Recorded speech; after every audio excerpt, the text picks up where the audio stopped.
Bien, hermanos, buenas noches. Vamos a abrir nuestras Biblias en 1 Timoteo, capítulo 2, primera carta del apóstol Pablo a Timoteo, capítulo 2. Esta noche estudiaremos los versículos 1 al 8. Cuando nosotros nos dedicamos al estudio de un libro de la Escritura, ya sea a nivel privado, en nuestro estudio personal de la Biblia, o a nivel colectivo, como estamos haciéndolo nosotros desde hace algunas semanas ya con la primera carta del apóstol Pablo a Timoteo, es necesario que tengamos en mente el propósito principal por el cual ese libro que estamos estudiando fue escrito e interpretar cada parte de este a la luz de ese propósito principal. Por eso nosotros recomendamos, a propósito, adquirir algunas obras que nos ayuden en ese sentido a nivel personal en el estudio tanto del Antiguo Testamento como en el Nuevo Testamento. Hay ciertos libros, ciertas obras que nos proveen el trasfondo histórico, el contexto y el propósito principal de cada libro de la Biblia. Por ejemplo, en el Antiguo Testamento nosotros tenemos algunas obras como Introducción al Antiguo Testamento de Edward Young, o Habla el Antiguo Testamento de un señor apellido Schultz, o también Reseña crítica de una introducción al Antiguo Testamento. Y si va a estudiar el Nuevo Testamento, recomendamos una obra que se llama Nuestro Nuevo Testamento de un autor llamado Merrill Tenney. En español, esas son las obras que tenemos a la mano y son todas recomendables. Al acercarnos a la porción que vamos a estudiar en el día de hoy, es necesario que tengamos esto en mente. En nuestro primer estudio de 1 Timoteo, nosotros veíamos que uno de los propósitos principales por el cual Pablo escribió esta carta específicamente era impartir instrucciones a su hijo en la fe, Timoteo, acerca del manejo en la iglesia y la conducta apropiada en el culto público. Eso lo vemos en 1 Timoteo capítulo 3, los versículos 14 y 15, que es el texto clave de toda la carta. Dice el apóstol Pablo: esto te escribo, aunque tengo la esperanza de ir pronto a verte. Timoteo estaba en Éfeso, Pablo se vio obligado a partir a Macedonia y desde allá le envía la carta. Esto te escribo, aunque yo tengo la esperanza de ir pronto a verte, para que si tardo sepas cómo debes conducirte en la casa de Dios, que es la iglesia del Dios viviente, columna y baluarte de la verdad. El apóstol Pablo estaba preocupado porque su hijo Timoteo comprendiera cuál era la conducta apropiada en el culto público, y es en ese contexto que el apóstol da las exhortaciones que veremos esta noche con respecto a la oración corporativa de la iglesia en el capítulo 2, los versículos 1 al 8. En el pasaje de esta noche nosotros veremos básicamente 4 cosas. En primer lugar, la importancia de la oración corporativa. En segundo lugar, la naturaleza de la oración corporativa. En tercer lugar, el alcance de la oración corporativa. Y por último, el modo correcto de orar corporativamente. Vamos a leer los versículos 1 al 8 del capítulo 2. Exhorto ante todo a que se hagan rogativas, oraciones, peticiones y acciones de gracias por todos los hombres, por los reyes y por todos los que están en eminencia, para que vivamos quieta y reposadamente en toda piedad y honestidad, porque esto es bueno y agradable delante de Dios nuestro Salvador, el cual quiere que todos los hombres sean salvos y vengan al conocimiento de la verdad. Porque hay un solo Dios y un solo mediador entre Dios y los hombres, Jesucristo hombre, el cual se dio a sí mismo en rescate por todos, de lo cual se dio testimonio a su debido tiempo. Para esto yo fui constituido predicador y apóstol, dice Pablo. Digo verdad en Cristo, no miento, y maestro de los gentiles en fe y verdad. Quiero pues que los hombres oren en todo lugar, levantando manos santas, sin ira ni contienda. Antes de pasar a considerar la importancia de la oración corporativa, que es el primer punto de la noche, es importante que consideremos primeramente la importancia de la oración individual. Si vamos a comprender la importancia que tiene para la iglesia el orar corporativamente, lo tendremos que entender en el contexto de la importancia que le da Dios a la oración privada, la oración de cada creyente individualmente. Hermanos, la oración es una parte esencial de la vida cristiana. Sabemos que no debemos añadirle nada a la salvación por la fe, pero sí podemos decir con toda seguridad que todo hombre que ha sido salvado por la fe muestra a través de la oración que ha sido participante de la nueva vida en Cristo. Nosotros vemos, por ejemplo, en Lucas capítulo 18, versículo 7, que el Señor Jesucristo se refiere a los elegidos como aquellos que claman a Dios de día y noche. Es una característica especial que tienen los verdaderos elegidos del Señor. Ellos claman a Dios de día y de noche. Y el apóstol Pedro nos dice lo mismo en 1 de Pedro 1:17.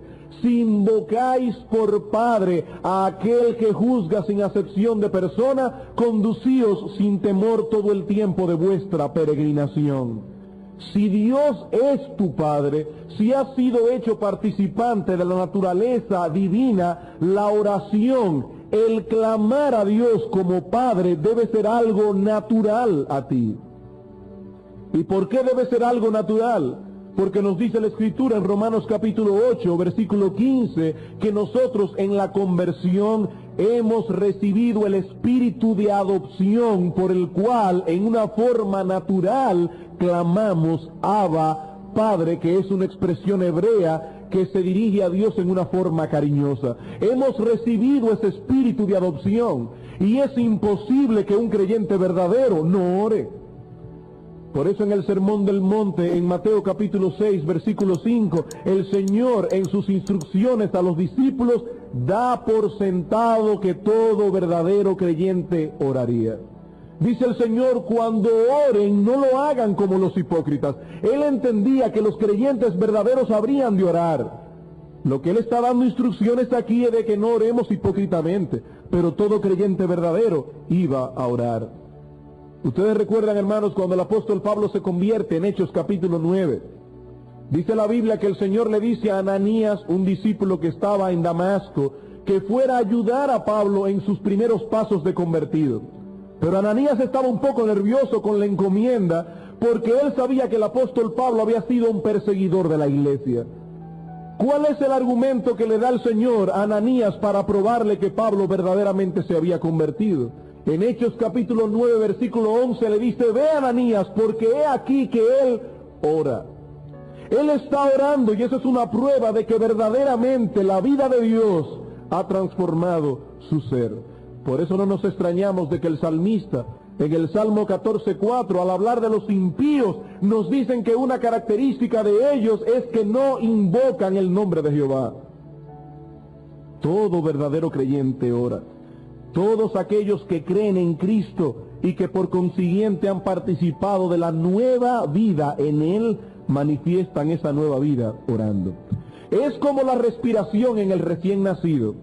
Tan pronto sale de la madre, hay un dispositivo que activa sus pulmones y él comienza a respirar sin que nadie se lo enseñe. Aplicando eso a la vida espiritual podemos decir que cuando una persona nace de nuevo, de inmediato se activa un dispositivo en la vida interior de esa persona que activa sus pulmones espirituales y esa persona comienza en una forma natural a clamar a Dios. Ahora yo me pregunto, si la oración tiene tanta importancia en la vida de un creyente, ¿no deberíamos deducir con eso que cuando todos esos creyentes se reúnen como cuerpo, la oración debe ocupar un lugar preponderante en la vida de ese cuerpo? ¿No deberíamos deducir y llegar a la lógica conclusión de que si la oración es tan importante en la vida individual de cada miembro de la iglesia, cuando todos esos miembros se reúnen corporativamente, la oración debe ocupar un lugar principal? El apóstol Pablo dice en este texto, exhorto ante todo a que se hagan rogativas, oraciones, peticiones y acciones de gracias por todos los hombres. Timoteo, voy a darte una serie de exhortaciones que tienen que ver con el culto público, que tienen que ver con el manejo de la iglesia. Y te exhorto ante todo a que tengas en cuenta la oración de la iglesia, la oración corporativa. Y como dice el comentarista Ellicott, esa frase ante todo no enfatiza prioridad de tiempo, sino de dignidad. En otras palabras, Pablo no está diciendo, Timoteo, lo primero que hay que hacer al comenzar el culto es orar. No, eso no es lo que está diciendo. La frase ante todo no enfatiza prioridad de tiempo, enfatiza prioridad de dignidad.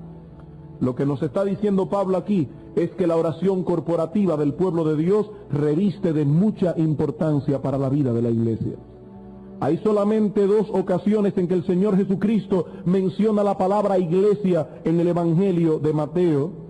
Una está en Mateo capítulo 16 y la otra en Mateo capítulo 18. Y en esa última referencia de Mateo 18 es interesante que en un texto de tanta trascendencia en el ministerio terrenal del Señor, el Señor habla de la oración corporativa. Dice en el Evangelio de Mateo capítulo 18, versículo 19, luego de haberle dado a la iglesia la potestad de juzgar dentro de sus miembros, otra vez os digo que si 2 de vosotros se pusieren de acuerdo en la tierra acerca de cualquiera cosa que pidieren, les será hecho por mi Padre que está en los cielos. Porque donde están 2 o 3 congregados en mi nombre, allí estoy yo en medio de ellos. En Mateo capítulo 6 el Señor había hablado de la oración individual. Cuando ores, entra en tu aposento y cerrada la puerta, ora a tu Padre que está en secreto y Él te recompensará en público. Pero el contexto de este mandamiento que aparece aquí no es la oración individual y privada. El Señor está hablando a su iglesia que habría de ser edificada en un futuro. Y Él entendía que una parte prioritaria, una parte importante, primordial de la vida de esa iglesia que habría de ser edificada en el día de Pentecostés era la oración corporativa. Y Él da una promesa aquí. Si se ponen de acuerdo en cualquiera cosa que pidieran a mi Padre, dice Cristo que el Padre lo va a hacer, que Dios responderá a esa oración de su pueblo. Por eso en Hechos capítulo 5, versículo 42, cuando el Espíritu Santo viene en el día de Pentecostés y nace la primera iglesia cristiana, la oración corporativa del pueblo de Dios ocupaba un lugar primordial. En Hechos capítulo 5 se nos habla de este fantástico sermón que da Pedro en el día de Pentecostés y nace la primera comunidad cristiana.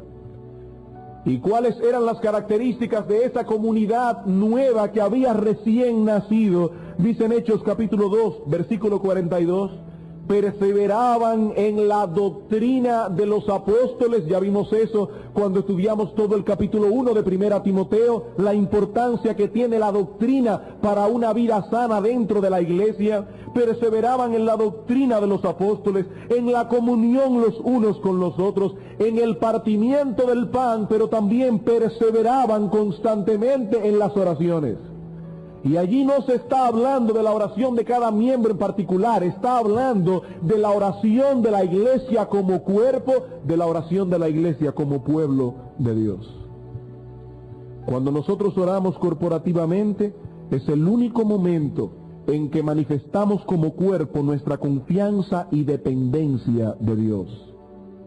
En otras palabras, una iglesia que no ora adecuadamente como iglesia se está perdiendo o se encuentra desprovista de la principal fuente de poder que Dios le ha dado a la iglesia.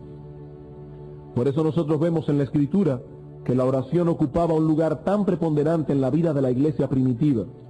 Y cuando hablo de la oración, no me refiero únicamente a las reuniones que la iglesia hacía exclusivamente para orar, como tenemos por ejemplo en Hechos capítulo 4, cuando dice la Escritura que los apóstoles fueron perseguidos e inmediatamente ellos llamaron a la iglesia a oración e hicieron un culto específicamente de oración, o en Hechos capítulo 12, cuando toman preso al apóstol Pedro y la iglesia se reúne a orar. Yo no me refiero únicamente a eso.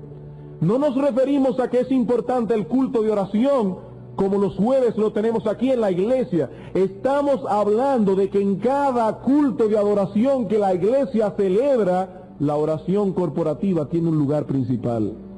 De hecho, en 1 Timoteo capítulo 2, versículo 1 al 8, el apóstol Pablo no está hablando de la oración, del culto de oración de la iglesia. No está hablando de eso. El apóstol Pablo está hablando a Timoteo acerca del orden del culto de adoración como el que estuvimos esta mañana y el que estamos teniendo en este momento.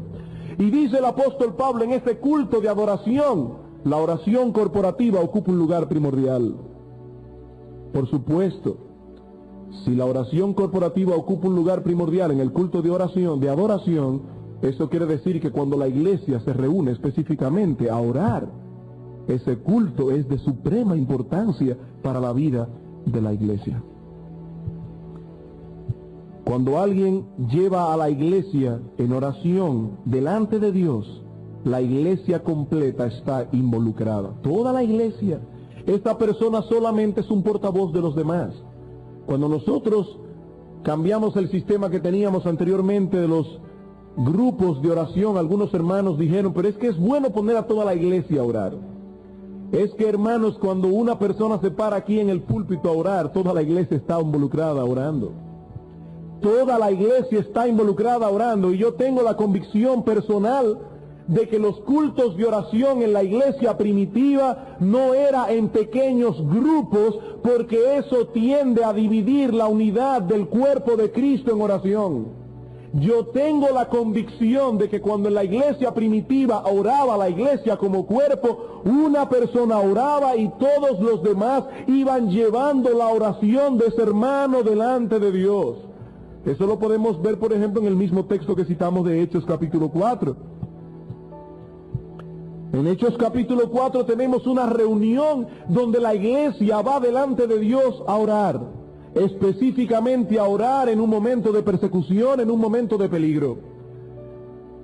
Dice en Hechos capítulo 4, versículo 23, y puestos en libertad vinieron a los suyos y contaron todo lo que los principales sacerdotes y los ancianos les habían dicho, y ellos, habiéndolo oído, alzaron unánime la voz a Dios y dijeron, soberano Señor, tú eres el Dios que hiciste el cielo y la tierra, el mar y todo lo que en ellos hay, etcétera, etcétera.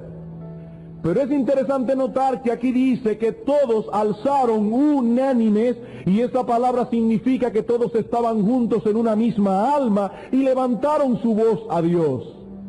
¿Qué significa esto? Que cuando alguien va a orar en la iglesia, todo el mundo comienza a hablar en voz alta, como se hace en algunas iglesias. Por supuesto que no, eso es un caos total. Si eso hubiese sido así, de ninguna manera el historiador Lucas hubiera podido recoger cuál fue la oración que se hizo. Es obvio por el contexto del pasaje que un hermano de la iglesia se levantó, llevó la iglesia en oración delante de Dios y todos iban en un mismo corazón pidiendo juntamente con ese hermano. Eso lo vemos también en 1 Corintios capítulo 14. 1 Corintios capítulo 14. Aquí es un contexto diferente. En Hechos 4 es en el contexto de una reunión para orar, mientras que en 1 Corintios 14 está hablando del culto público, de la adoración de la iglesia como cuerpo.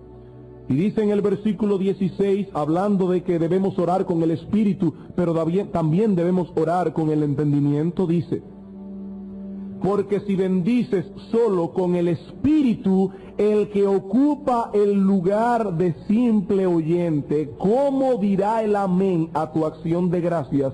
Pues no sabe lo que has dicho.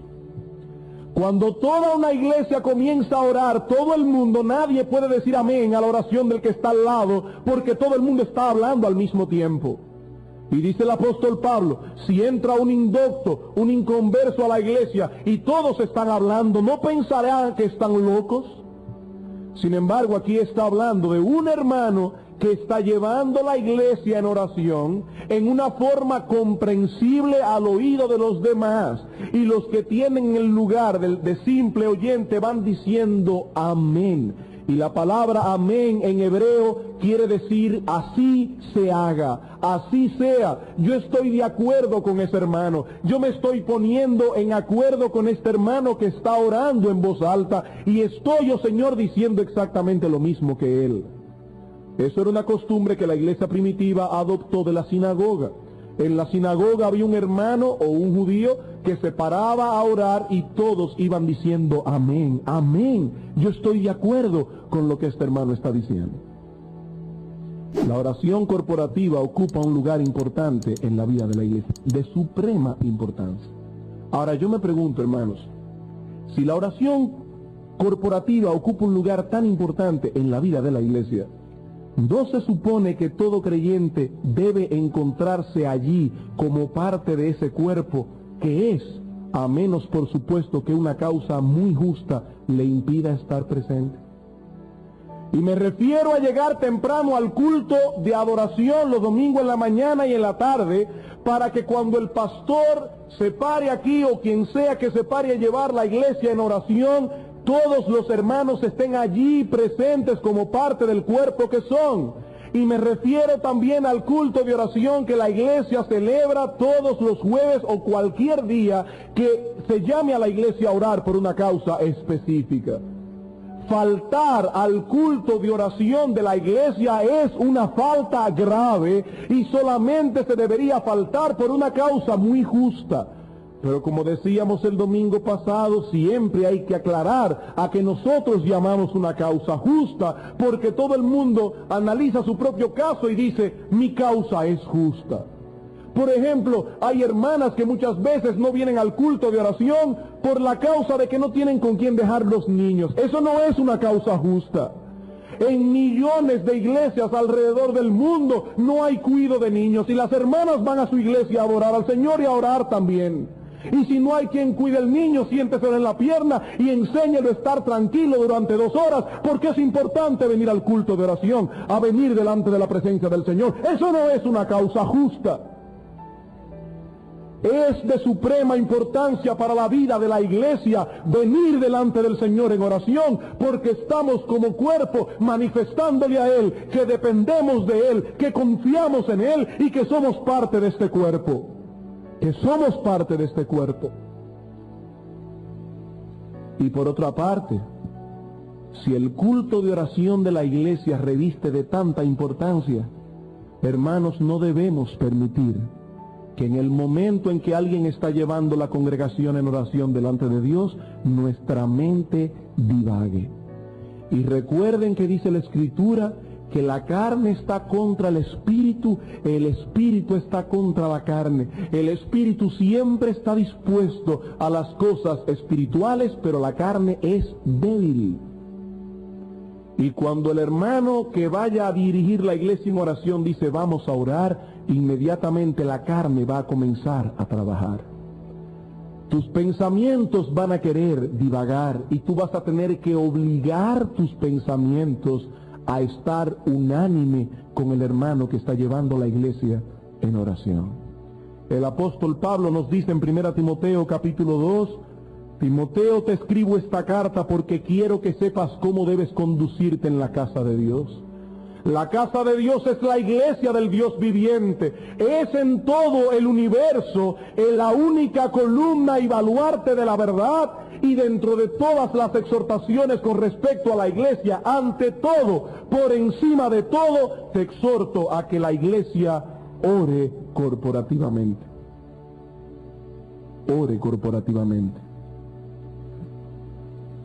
Ahora bien, ¿qué tipo de oración es la que la iglesia debe ofrecer cuando se acerca a Dios corporativamente? Pablo usa 4 palabras aquí para describirnos la naturaleza de la oración corporativa. Ya hemos visto la importancia de la oración corporativa, pero vamos a ver ahora la naturaleza de esa oración, estudiándolo brevemente las 4 palabras que usa el apóstol Pablo aquí. Dice él, exhorto a que se hagan rogativas, oraciones, peticiones y acciones de gracias por todos los hombres. Por supuesto, tenemos que tener cuidado al tratar de diferenciar términos que están muy cerca el uno del otro, sobre todo en el caso de los primeros 3, Pero yo tengo la convicción de que el apóstol Pablo no estaba aquí hablando palabras de más. Él no estaba simplemente amontonando palabras en el texto, sino que cada palabra tiene un énfasis especial con respecto a la naturaleza de la oración corporativa. La primera palabra que usa el apóstol Pablo aquí, rogativas, se deriva de un término que significa estar en necesidad. En otras palabras, nos presenta la oración como ese clamor que brota de un corazón que está consciente de su necesidad y al mismo tiempo está consciente de que Dios, el soberano Dios de los cielos, es la única fuente que puede suplirla. Eso es la oración corporativa. Se trata de una súplica humilde a través de la cual manifestamos nuestra dependencia de Dios. Es una iglesia que entiende su necesidad. Es una iglesia que no está confiada en la capacidad de sus pastores. Es una iglesia que no está confiada en la capacidad de los maestros de escuela dominical. Es una iglesia que tiene su confianza puesta en Dios y como entiende que sus predicadores son unos pobres mortales que si no fuera por la ayuda del Espíritu no podrían edificar a nadie, ellos llevan la iglesia constantemente en oración delante de Dios. Ellos están conscientes de su necesidad y por eso oran. El segundo término que usa el apóstol Pablo aquí es la palabra que se usa comúnmente para señalar en la Biblia todo tipo de oración. Podemos definirla como todo discurso reverente que dirigimos a Dios. Y por lo tanto el énfasis de la palabra oraciones que aparece en el texto es que esa oración corporativa debe ser un discurso reverente que presentamos a Dios. Enfatiza la reverencia y la adoración en la oración corporativa. Es por esa razón también, hermanos, que cuando los pastores o quien sea que vaya a orar y a dirigir la iglesia corporativamente en oración, los hermanos diáconos no permiten que nadie entre al salón de culto en el tiempo en que se está orando. ¿Por qué? Porque eso es una irreverencia al Señor. Y se supone que en ese momento la iglesia debe estar en la más completa reverencia delante del Señor, delante de Dios. La tercera palabra que usa Pablo aquí es bien interesante, sobre todo en el contexto en que aparece, porque literalmente esta palabra que Reina Valera traduce peticiones, significa reunirse para conversar libremente con alguien o tener libre acceso a alguien. De ahí que en ciertos casos esta palabra llegó a significar rogar en favor de otro. Es decir, ya que yo tengo libre acceso al trono de Dios, el apóstol Pablo le está diciendo a la iglesia aquí, utilicen esa libertad que tienen para acercarse con osadía, como dice Hebreos 4, al trono de Dios en favor de otras personas. Y por eso se traduce peticiones. Es decir, intercesiones que hacemos por otras personas. Y el último término que usa Pablo aquí es interesante también porque complementa el círculo de la oración corporativa. Es decir, ya que las bendiciones vienen de Dios, nosotros se las devolvemos a Él en forma de acción de gracias. Por eso dice Él aquí, rogativas, oraciones, peticiones y acciones de gracias por todos los hombres. Por lo tanto, lo que vemos en estas 4 palabras que usa el apóstol en este texto es que la oración corporativa del pueblo de Dios debe brotar de un corazón necesitado o de una iglesia necesitada que reconoce a Dios como la única fuente de bendición. Esa oración debe ser hecha con reverencia y adoración, debe incluir ruego por otros y debe estar enmarcado en un espíritu de gratitud. Esa es la naturaleza de la oración corporativa, tal como el apóstol Pablo la presenta en nuestro texto.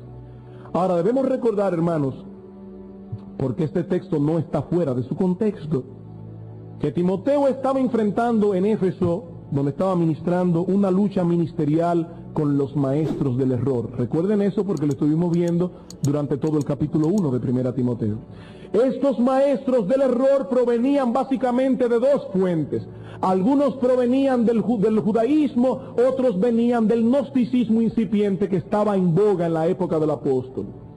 Tanto los judíos como los gnósticos eran falsos maestros exclusivistas. Los judíos tenían una exclusividad de raza, los gnósticos tenían una exclusividad intelectual. Por eso ahora el apóstol Pablo tiene que instruir a Timoteo no solamente acerca de la importancia de la oración corporativa y de la naturaleza de esa oración, sino también acerca del alcance que debe tener este tipo de oración. Pablo quiere decir a Timoteo por quiénes debía orar la iglesia y por qué, y por eso dice: exhorto ante todo a que se hagan rogativas, oraciones, peticiones y acciones de gracias por todos los hombres, inclusive por los reyes y por todos los que están en eminencia. La iglesia no debe orar simplemente por un grupo de personas. Dice Pablo: Timoteo, ten cuidado de que los maestros del error no solamente introduzcan en la iglesia falsas doctrinas, sino también este espíritu exclusivista que lleva a la iglesia a ocuparse solamente de algunas personas. Dice él: no, la iglesia debe orar por todos los hombres, inclusive por los reyes. En nuestro contexto deberíamos decir por nuestro presidente, por nuestros secretarios de Estado. Debemos orar por nuestros gobernantes. ¿Significa esto que al orar debemos pedir por todos y cada uno de los componentes de la raza humana? Por supuesto que no. ¿Significa esto entonces que al orar corporativamente debemos orar por todas y cada una de las naciones que componen el globo terráqueo? Por supuesto que no, porque no terminaríamos nunca el culto de oración. Eso no es lo que el apóstol Pablo está diciendo aquí. Cuando la Escritura usa la expresión todos, no siempre la usa en un sentido literal, sino más bien en un sentido general, como la usamos nosotros en nuestras conversaciones normales. Cuando usted le dice a una persona que en la casa de fulano de tal, en la fiesta tal, estaba todo el mundo, ¿usted quiere decir literalmente que todos y cada uno de los componentes de la raza humana estaban en esa fiesta? Por supuesto que no. Por supuesto que no. Cuando usted diga vengan todos, ¿quiénes son todos? ¿Todos los seres humanos? Por supuesto que no. De esa misma manera la Escritura, cuando usa la palabra todos, no siempre se refiere a todos y cada uno de los componentes de la raza humana, y eso lo vemos en muchísimos textos. Por ejemplo, en Marcos capítulo 11, versículo 32, nos dice el evangelista Marcos que todos tenían a Juan como profeta verdadero. No significa esto, por supuesto, ni siquiera que todos los judíos creían eso, ni siquiera los judíos. Sin embargo, él dice aquí, todos tenían a Juan como un verdadero profeta. En Marcos capítulo 1, versículos 36 y 37, el Señor Jesucristo se apartó por un tiempo a orar, y dice que el apóstol Pedro lo fue a buscar juntamente con una multitud, y le buscó Simón, y hallándole le dijeron: todos te buscan. Y claro que no eran todos los componentes de la raza humana. En el Evangelio de Juan, en el capítulo 3, versículo 26, cuando Juan el Bautista guía a los hombres a Cristo y Cristo comienza a bautizar, aunque como nos dice Juan, él mismo no bautizaba sino sus discípulos, algunos discípulos de Juan el Bautista comenzaron a tener celos y comenzaron a pensar que el Señor estaba llevándose a todo el mundo, y fueron a donde Juan y le dijeron: Rabí, mira que el que estaba contigo al otro lado del Jordán, de quien tú diste testimonio, bautiza y todos vienen a él. Ahí la palabra todos está usada en un sentido general, no literal. Entonces, ¿qué es lo que quiere decir Pablo cuando nos dice aquí en el alcance de la oración corporativa que nosotros debemos orar por todos los hombres? Se está refiriendo más bien, como el mismo contexto clarísimamente lo indica, que debemos orar por todo tipo o clase de hombres. Debemos orar por los reyes y también debemos orar por los súbditos. Debemos orar por los judíos y también debemos orar por los gentiles. Debemos orar por los convertidos y también debemos orar por los inconversos. Recuerden, hermanos, que no podemos hablar de un texto fuera de contexto porque se convierte en un pretexto. El contexto de esta exhortación es el ataque de los falsos maestros en la iglesia de Éfeso. Estos falsos maestros, los que provenían del judaísmo, estaban enseñando exclusividad de raza. Por eso más adelante Pablo tiene que decir, yo fui constituido maestro de los gentiles también. Si venían del gnosticismo incipiente, estaban enseñando exclusividad intelectual. Dios no le ha revelado su evangelio a todo el mundo, sino a 2 o 3 inteligentes que pueden entender esos misterios. Y en ambos casos, judíos y gnósticos excluían a las mujeres. Para ellos las mujeres eran un ser de segunda clase. Por eso más adelante Pablo tiene que decir en 1 Timoteo 2, como veremos más adelante, quiero que las mujeres aprendan en silencio, pero que aprendan, porque esta gente entendía que a las mujeres no había que enseñarle la escritura. ¿Para qué perder el tiempo en mujeres? Por eso cuando el Señor estaba hablando con la mujer samaritana, los discípulos se extrañaron de que hablara con una mujer.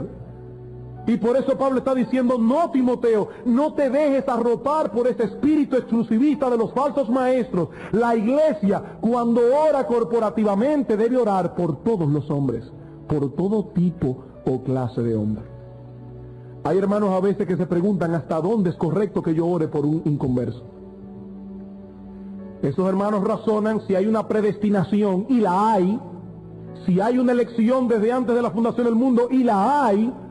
¿Para qué voy a orar por los inconversos? Bueno, hermano, es que Dios no solamente ha predestinado a los que se van a salvar, también ha predestinado el medio a través del cual ellos van a ser alcanzados. Y de acuerdo con la Escritura, ese medio va a ser la oración por esos inconversos y la predicación del Evangelio. Y nosotros vemos en la Biblia muchos ejemplos de oraciones evangelísticas. Por ejemplo, en Números, en el libro de Números, capítulo 11, aquí tenemos a Moisés orando evangelísticamente por el pueblo de Israel. Los judíos habían pecado contra Dios, y dicen los versículos 1 y 2, aconteció que el pueblo se quejó a oídos de Jehová, y lo oyó Jehová, y ardió su ira, y se encendió en ellos fuego de Jehová, y consumió uno de los extremos del campamento. Entonces el pueblo clamó a Moisés. Eran unos impíos, ellos no clamaron a Dios, ellos clamaron a Moisés. ¿Y qué hizo Moisés? Moisés oró a Jehová y el fuego se extinguió.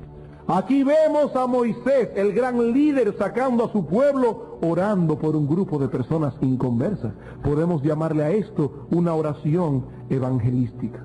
En el capítulo 14 vemos exactamente lo mismo.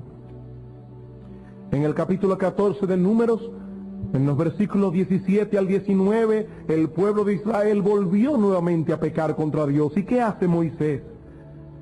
Moisés oró al Señor.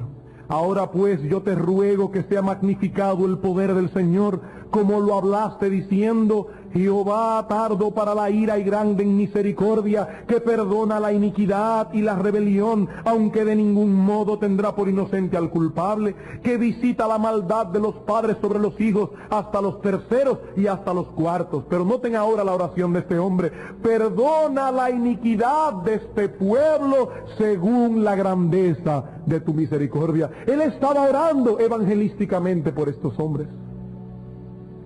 En Primera de Samuel, capítulo 12, después que el pueblo de Dios había pecado contra Dios pidiendo rey, era un pueblo impío en su mayoría. Y ellos, cuando se dieron cuenta del pecado que habían cometido contra Dios, le pidieron a Samuel que intercediera por ellos. ¿Y qué les dice Samuel en primer libro de Samuel, capítulo 12, versículo 23 al 25? Aquí Samuel no solamente dice que se debe orar por los inconversos, aquí dice él: así que lejos sea de mí que peque yo contra Jehová, cesando de rogar por vosotros, antes os instruiré en el camino bueno y recto. Dice Samuel aquí: yo no voy a cometer el pecado de dejar de orar por vosotros. Y el ejemplo quizá más claro que tenemos en la Biblia lo tenemos en el apóstol Pablo, en Romanos capítulo 10, cuando el apóstol nos habla de la elección del pueblo de Israel y cómo ellos se apartaron del plan de Dios, matando al Mesías. El apóstol Pablo sabía bien claro que Dios momentáneamente había desechado al pueblo de Israel. ¿Y cesó por eso de orar por ellos? Por supuesto que no. Dice en Romanos capítulo 10, versículo 1, hermanos, ciertamente el anhelo de mi corazón y mi oración a Dios por Israel es para salvación. Yo estoy orando por la salvación de ellos. Así que cuando Pablo nos dice que debemos orar por todos los hombres, nos está diciendo que debemos orar por los reyes, por los súbditos, por los judíos, por los gentiles, por los pobres, por los ricos, por los blancos, por los negros, por los convertidos y por los inconversos. ¿Y por qué debemos orar por todos los hombres? En 1 Timoteo 2, el apóstol Pablo nos da 4 razones. ¿Por qué la oración corporativa debe tener ese alcance tan amplio? Pablo nos dice 4 cosas. En primer lugar, porque eso contribuye a una vida de paz y tranquilidad, la cual es propicia para la expansión del reino de Dios. Versículo 2. Por los reyes y por todos los que están en eminencia, para que vivamos quieta y reposadamente en toda piedad. ¿Por qué debemos orar por todos los hombres? Porque eso contribuye a una vida de paz y de tranquilidad. Cuando el apóstol dice aquí, para que vivamos en quietud, esa palabra significa literalmente quietud externa, quietud circunstancial, que el país esté en paz. Pero cuando usa la palabra reposo, se está refiriendo a esa paz interna que tiene un hombre que vive en un país que está en quietud. Ahora, a mí me llama la atención, hermanos, lo consciente que estaba Pablo del poder que tenía la oración corporativa. Pablo le está diciendo a Timoteo, Timoteo, la estabilidad de la nación depende de que la iglesia ore corporativamente. La oración corporativa es poderosa, la oración corporativa es necesaria. La estabilidad de la nación depende de que la iglesia aprenda a orar corporativamente. Los hombres que no conocen a Dios, cuando ven a un país en crisis, inventan un diálogo tripartito. Los trabajadores por un lado, el gobierno por el otro y las empresas por el otro. Pablo está diciendo, Timoteo, la estabilidad de la nación depende de un diálogo bipartito. Que la iglesia aprenda a orar con un corazón necesitado y decirle a Dios, Dios, dale sabiduría a nuestros gobernantes para que ellos nos gobiernen bien. Ahora, ¿era una oración egoísta que Pablo estaba planteando aquí? Órenle al Señor por los gobernantes para que ustedes vivan quieta y reposadamente. Por supuesto que no. El contexto de la oración que Pablo está hablando aquí es la salvación de los perdidos. Si la iglesia está en quietud y vive en un país que está en paz, va a ser más fácil que nosotros podamos expandir el evangelio. Por eso dice él aquí, en toda piedad y honestidad. De nada le sirve a una iglesia vivir en un país en paz si sus miembros no son piadosos y no son honestos. La palabra piedad enfatiza nuestra relación con Dios. La palabra honestidad enfatiza nuestra relación con los semejantes. Y Pablo está diciendo, cuando una iglesia de Cristo es piadosa y es honesta y el país está en paz y esos hermanos pueden reunirse sin problema, adorar al Señor corporativamente, eso va a ser una maquinaria evangelística tremenda. ¿Por qué debemos orar por todos los hombres? En primer lugar, porque eso contribuye a una vida de paz y tranquilidad, lo cual es propicio para la expansión del reino de Dios. En segundo lugar, porque esto es conforme a la voluntad de Dios. Dice en el versículo 3 y 4, porque esto es bueno y es agradable que oremos por todos delante de Dios nuestro Salvador. ¿Por qué? Porque Él quiere que todos los hombres sean salvos y vengan al conocimiento de la verdad. Cuando nosotros oramos corporativamente por todos los hombres, estamos haciendo algo que Dios considera noble, que Dios considera excelente. La palabra bueno que aparece en el texto griego es la misma palabra que aparece en el capítulo 1, versículo 18, cuando Pablo dice, pelea la buena milicia. Y recuerden, hermanos, que esta palabra significa noble o excelente. Es noble, es excelente, es agradable que la iglesia ore corporativamente por todos los hombres. ¿Por qué? Porque hay algo que está intrínseco en el corazón de Dios. Él es Jehová que salva. Dios no se complace en la perdición de los impíos. Por eso le llama aquí Dios nuestro Salvador. Cuando el ángel Gabriel le anunció a José que su esposa María habría de tener un hijo, le dice, llamarás su nombre Jesús. ¿Y qué significa Jesús? Jesús es el nombre griego del nombre hebreo Yehoshua, y Yehoshua significa Jehová es el Salvador, o también Jehová salva. Dios es Salvador. Y por eso es conforme a su voluntad que nosotros oremos por todos los hombres. Él quiere que todos los hombres sean salvos y vengan al conocimiento de la verdad. Por supuesto, ya sé que algunos deben estar pensando, ¿cómo nosotros podemos congeniar este texto con otros textos que la Biblia enseña que Cristo murió por sus elegidos? ¿Cómo podemos congeniar con ese texto que el mismo Señor Jesucristo dijo, yo no oro por el mundo, yo ruego solamente por aquellos que me diste y por los que han de creer en mí por la palabra de ellos? ¿Cómo podemos congeniar una cosa con la otra? Hermanos, vuelvo a repetir exactamente lo mismo que decía ahorita. No podemos interpretar este texto fuera de su contexto.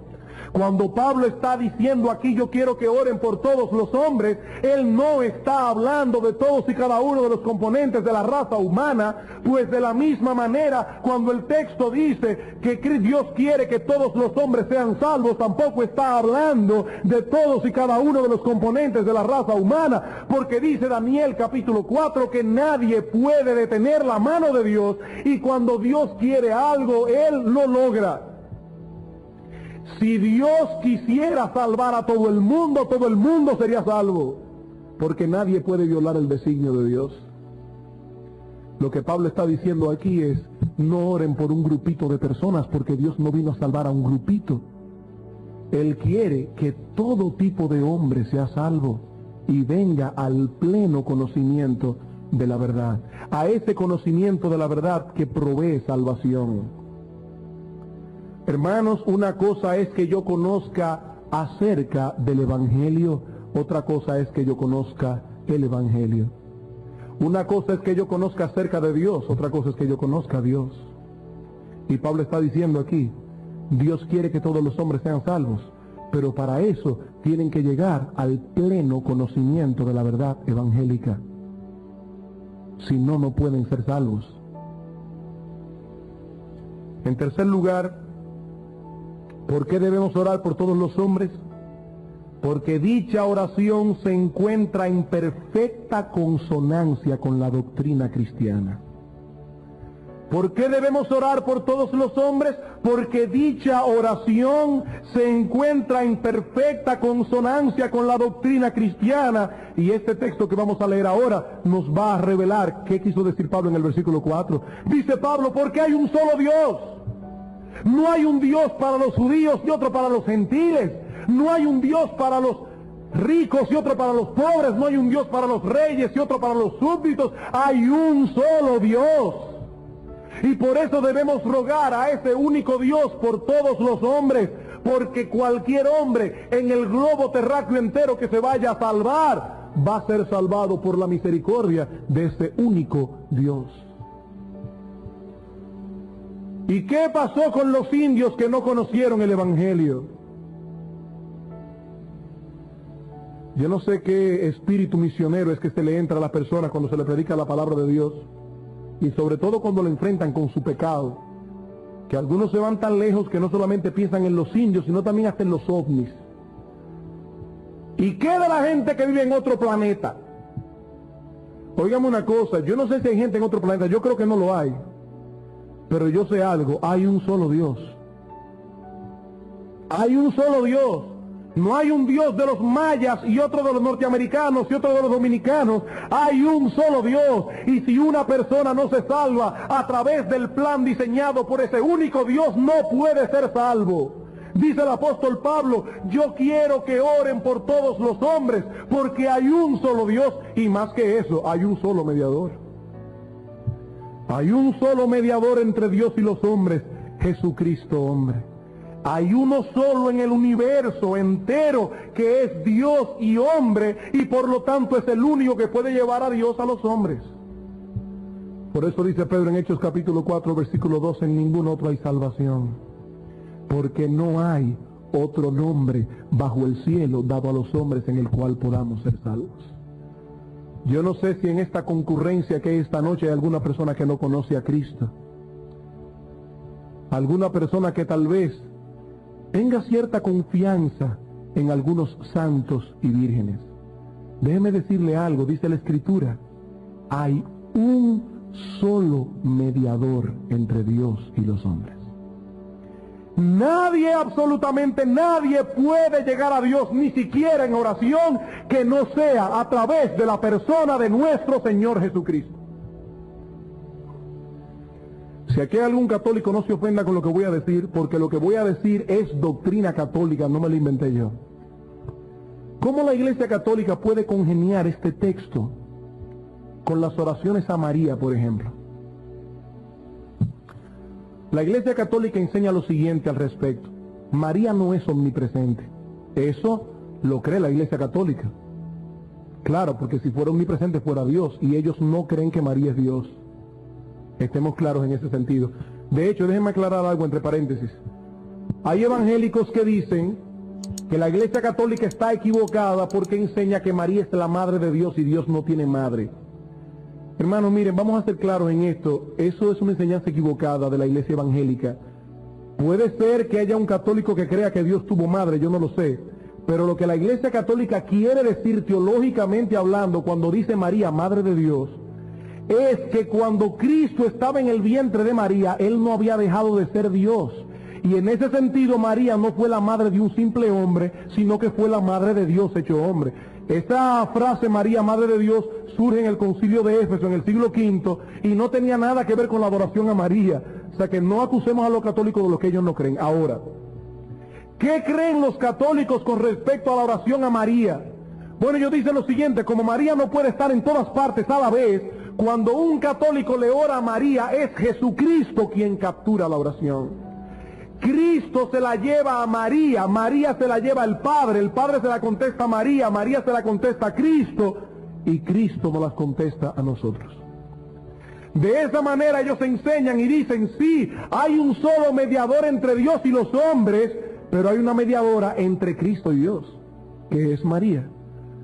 Ahora mire, amigo, eso no se encuentra en ninguna parte de la palabra de Dios. En ninguna parte de la palabra de Dios. La Biblia dice, hay un solo intermediario, hay una sola puerta, un solo mediador a través del cual podemos llegar al Padre. Y como es uno solo, hay que orar por todos los hombres. Hay que orar por todos los hombres, porque el que no se salva a través de Cristo no puede ser salvo. Y por otra parte, ese único mediador, dice Pablo, se dio a sí mismo en rescate por todos, de lo cual se dio testimonio a su debido tiempo. Hermanos, este texto es muy claro y específico en lo tocante al propósito de la muerte de Cristo. Aquí no dice que Cristo vino a hacer posible el rescate de todos. Aquí dice que Él vino efectivamente a darse en rescate por todos. Así que si el texto significa que Él murió por todos y cada uno de los componentes de la raza humana, todos tendrían que ser salvos.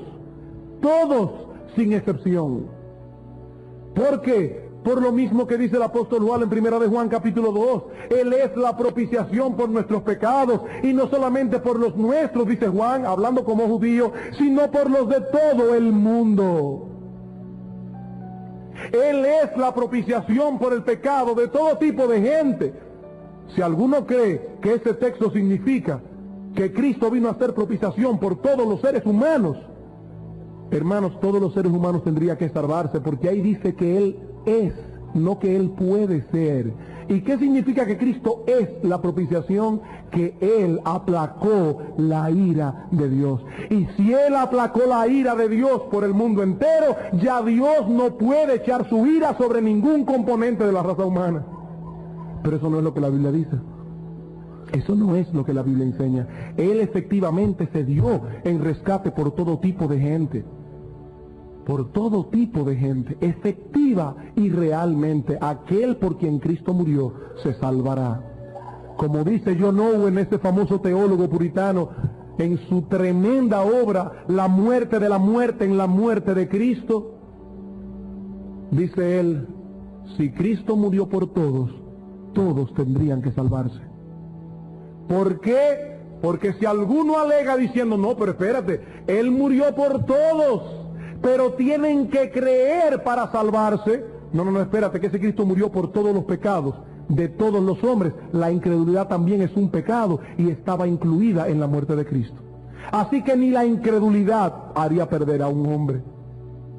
Hermanos, Cristo murió por aquellos que el Padre eligió desde antes de la fundación del mundo. Y aquí Pablo está diciendo, oren por todo tipo de personas, porque eso está de acuerdo con la doctrina que nosotros profesamos creer. Y en cuarto lugar, dice Pablo, porque esta oración está en armonía con el ministerio que Dios me ha encomendado. Versículo 7. Para esto yo fui constituido predicador y apóstol, digo verdad en Cristo, no miento, y maestro ¿de quiénes? De los gentiles en fe y verdad. ¿Qué está diciendo Pablo aquí? Y aquí se ve más claro que en ningún otro versículo del capítulo. Oren por todo tipo de hombres, no solamente por los judíos, como están enseñando los maestros del error, porque yo fui constituido predicador y apóstol de los gentiles. Porque Dios no solamente quiere salvar a los de la raza judía, Él quiere salvar a todo el mundo. A todo el mundo. Chinos, musulmanes, claro, si dejan de ser musulmanes. Dios quiere salvar a todo el mundo. A todo tipo de personas en el mundo entero. Pablo está diciendo aquí para aquellos maestros del error que atacaban su ministerio, dice, digo verdad en Cristo, no miento. Dios, a través del ministerio, ha dado una prueba de que Él realmente quiere salvar a todos los hombres. Prueba de ello es que no solamente dejó la iglesia en Jerusalén, sino que me mandó a mí a ser un predicador a los gentiles. ¿Por qué? Porque Él quiere salvar a todos los hombres. Y no solamente predicador, dice Pablo, también maestro para edificarlos en la fe cristiana.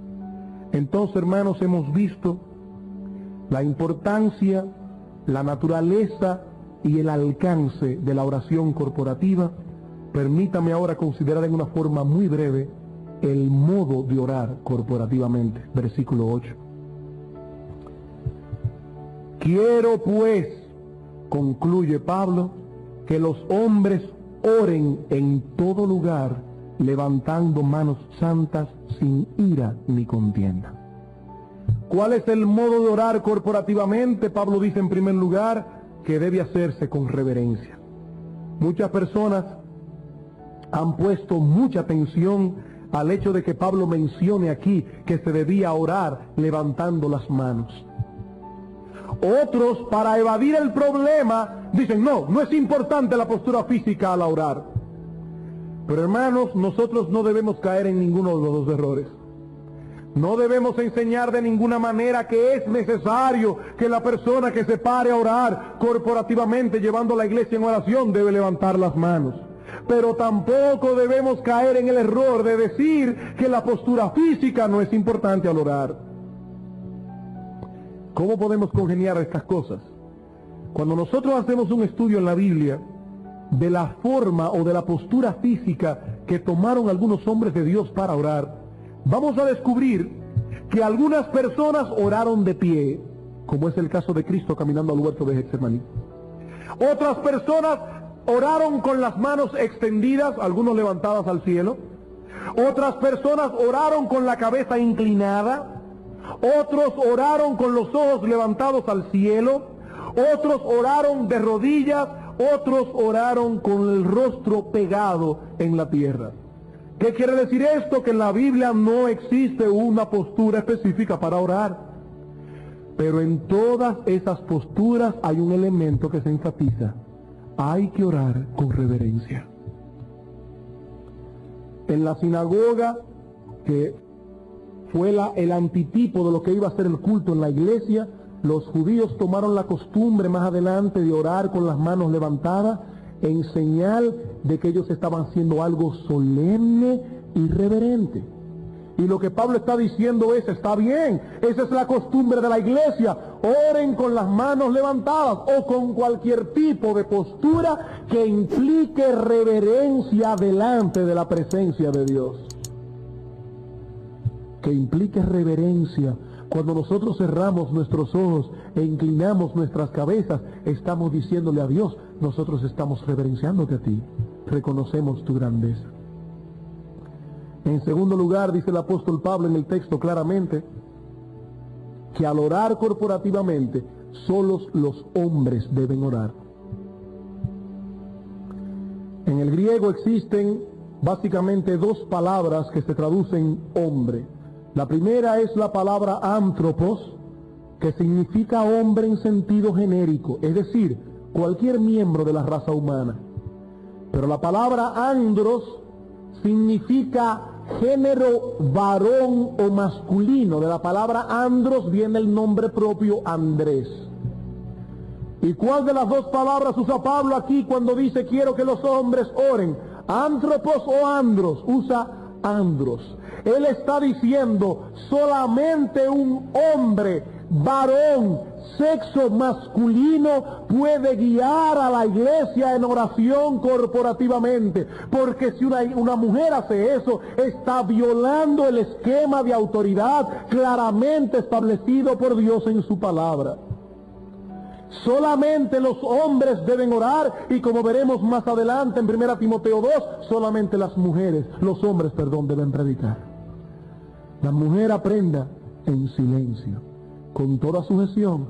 Dice Pablo, yo no le permito a la mujer enseñar, no le permito a la mujer ejercer autoridad sobre el hombre, y ahora dice, tampoco le permito orar corporativamente.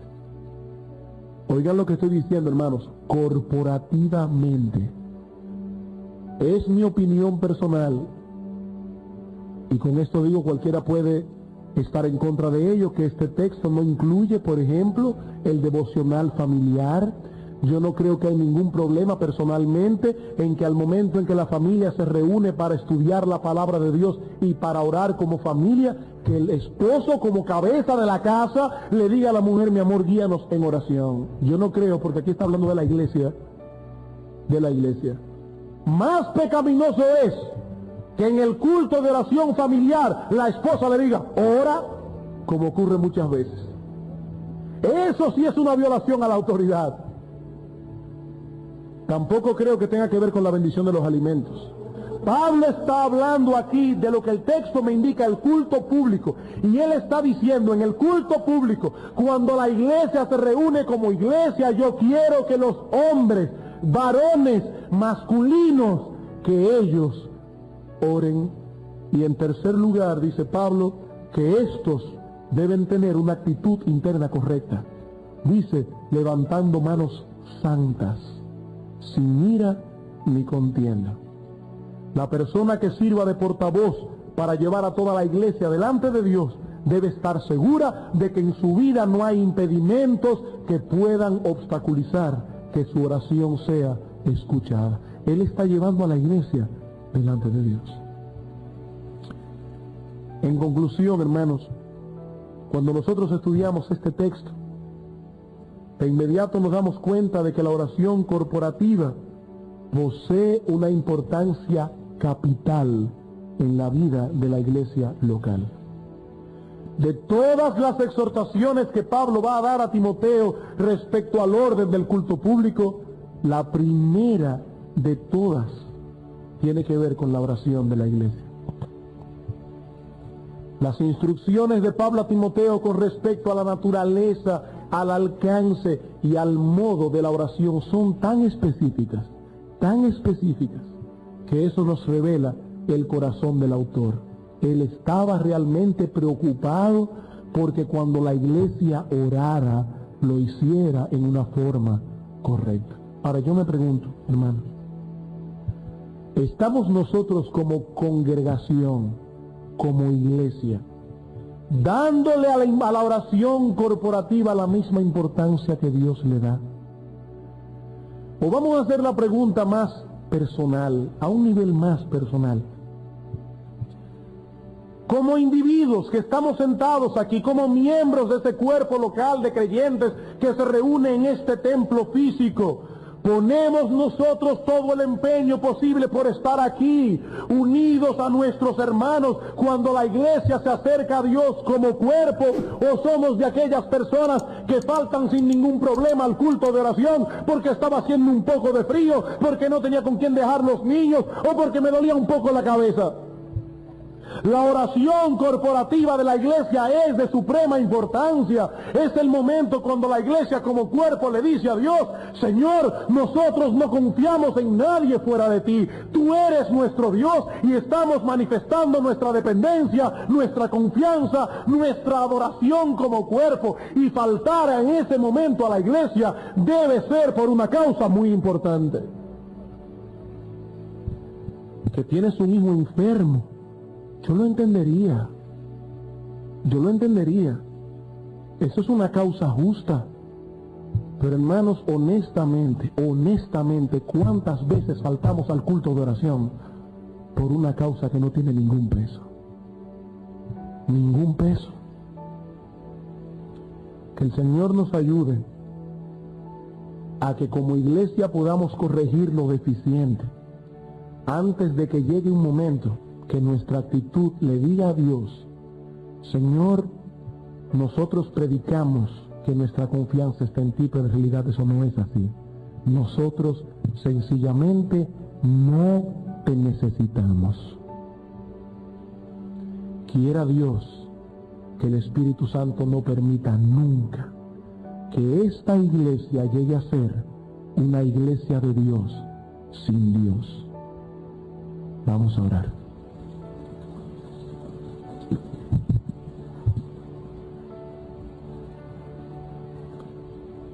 Oh Señor que estás en los cielos, queremos en este momento, Padre, darte las gracias, porque tú no solamente has levantado tu iglesia, no solamente has edificado la iglesia con la promesa de que las puertas del Hades no prevalecerán contra ella, sino que también has dado instrucciones tan precisas a tu iglesia para que nosotros podamos vivir conforme a tu voluntad. Oh Dios, nosotros vemos en este texto qué importante es que vengamos como cuerpo delante de ti en oración. Hemos estado orando los pastores de la iglesia porque el estudio de hoy realmente pueda tocar el corazón de los hermanos.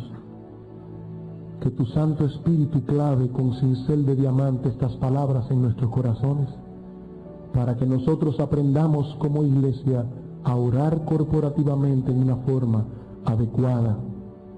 Bendícenos, oh Señor, en el resto de esta semana y tráenos como iglesia este próximo jueves a clamar con un corazón que entiende su necesidad y ve en ti nuestra única fuente de bendiciones. Sé con nosotros, oh Señor, te lo suplicamos en el precioso nombre de nuestro Señor, nuestro único mediador, Dios y hombre, Jesucristo. Amén.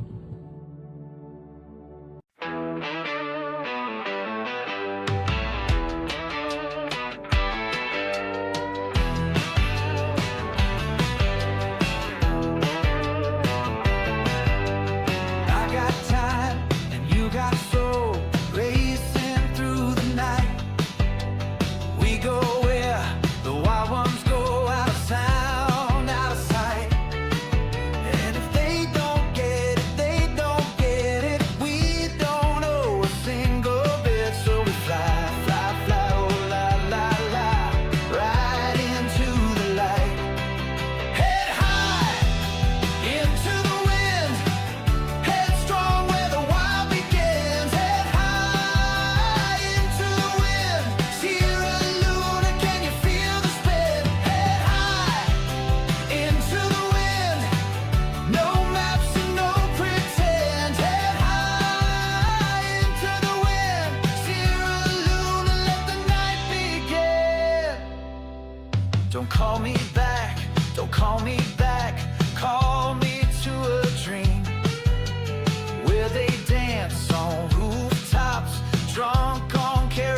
try.